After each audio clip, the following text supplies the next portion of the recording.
किसी ने बड़े कमाल की बात कही है कि आंखें हमेशा के लिए बंद होने से पहले अगर सच में खुल जाएं तो जीवन सुधर जाता है। नमस्ते दोस्तों, मैं हूं आरजे कार्तिक। एक बहुत छोटी सी कहानी है एक कामचोर आदमी की जो काम पर नहीं जाता था, मेहनत से कतराता था, बहुत आलसी टाइप का आदमी था। उसे लगता था घर बैठे बैठे सब कुछ हो जाए। उसकी पत्नी से उसका रोज झगड़ा होता था, पत्नी ताने मारती थी, सुनाती थी, लेकिन वो उस पर कोई असर नहीं पड़ता था। एक दिन पति पत्नी का झगड़ा इतना बढ़ गया, पत्नी ने कहा अगर तुम काम पर नहीं गए, अगर तुमने कोई काम करना शुरू नहीं किया, मैं मायके चली जाऊंगी, तलाक ले लूंगी। तब उस आदमी को लगा कि अब मामला जो है थोड़ा सीरियस हो गया है। उस दिन उसने कहा चलो मैं जाता हूं काम पर, लेकिन क्योंकि कोई प्रीवियस एक्सपीरियंस नहीं था, कभी कोई काम किया नहीं था, तो उसे कहीं भी काम मिला नहीं। जहां जा रहा था नौकरी मांगने के लिए लोग ना ना ना कह रहे थे। यहां तक कि उसे किसी ने मजदूरी का काम नहीं दिया। किसी ने उससे पूछा भाई सामान उठा लोगे, उसने कहा कभी उठाया नहीं है, इतना मुझे आदत नहीं है सामान उठाने की, वजन उठाने की। शाम होने को आई, सनसेट होने को आया, लेकिन पूरे दिन कोई काम नहीं मिला। धक्के खाते खाते बस घर की तरफ जा रहा था। अंदर से उसे गिल्ट हो रही थी कि मेरी बीवी मुझे नाकारा कहेगी कि पूरे दिन में कोई काम नहीं कर पाया, कुछ कमा के नहीं ला पाया। गली के कॉर्नर पर तभी उसकी नजर पड़ती है, एक मरा हुआ सांप दिखाई देता है और यह आदमी सोचता है कि बस, इसके दिमाग में खुराफात आती है। इसने कहा बस काम हो गया।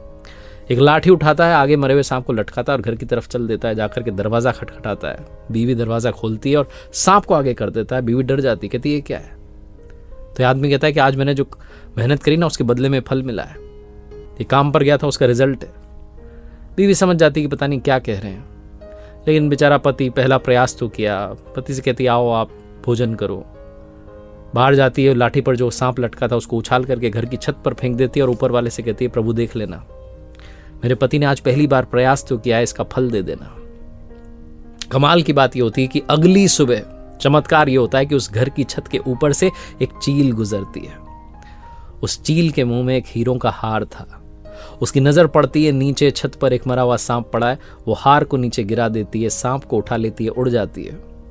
थोड़ी देर के बाद में जब इस कामचोर व्यक्ति की पत्नी पहुंचती है छत पर कपड़े सुखाने के लिए, तो वो देखती है कि वहां हार पड़ा हुआ है। वो तुरंत हार को लेती है, खुश हो जाती है, भगवान को धन्यवाद करती है, नीचे जाती है, पति को बताती है कि देखो क्या हो गया, मैंने तो प्रार्थना की थी, भगवान ने सच में फल दे दिया। मरा हुआ सांप एक हार में बदल गया। शायद कोई पक्षी जो है सांप को ले गया है, हार छोड़ गया है। इस पति को तब समझ में आता है। पत्नी कहती है कि आपने काम किया ना, उसका फल देखो कितना अच्छा मिला। तब इसको समझ में आता है कि मैंने तो कोई काम किया ही नहीं। अगर मैं ईमानदारी से काम करूंगा तो ना जाने कितना फल मिलेगा, अगर मैं मेहनत करूंगा तो ना जाने कितना अच्छा रिजल्ट होगा। ये उस हीरों के हार को रखता नहीं है, बल्कि बेच देता है, और जो पैसा आता है उससे बिजनेस शुरू करता है, एक बड़ा बिजनेसमैन बनता है। बहुत छोटी सी कहानी जिसका सार यह है कि हार्ड वर्क ही सक्सेस तक पहुंचने का शॉर्टकट है। इसके अलावा कोई और शॉर्टकट नहीं है। मेहनत करनी होगी, काम करना होगा, ईमानदारी के साथ एफर्ट्स करने होंगे। अगर आप कहेंगे कि रिजल्ट अच्छा नहीं है तो खुद से पूछना होगा कि कहीं हमारे प्रयासों में कमी तो नहीं रह गई। एक बार फिर से वही बात जो अक्सर आपसे कहता हूं, ऊपर वाले के आशीर्वाद, अपनी मेहनत और अपनों के प्यार के साथ कर दिखाओ कुछ ऐसा कि दुनिया करना चाहे आपके जैसा। देखते रहिए हर सोमवार सुबह 9:30 बजे एक नई कहानी और हर शुक्रवार सुबह 9:30 बजे लर्निंग सीरीज का एक नया वीडियो।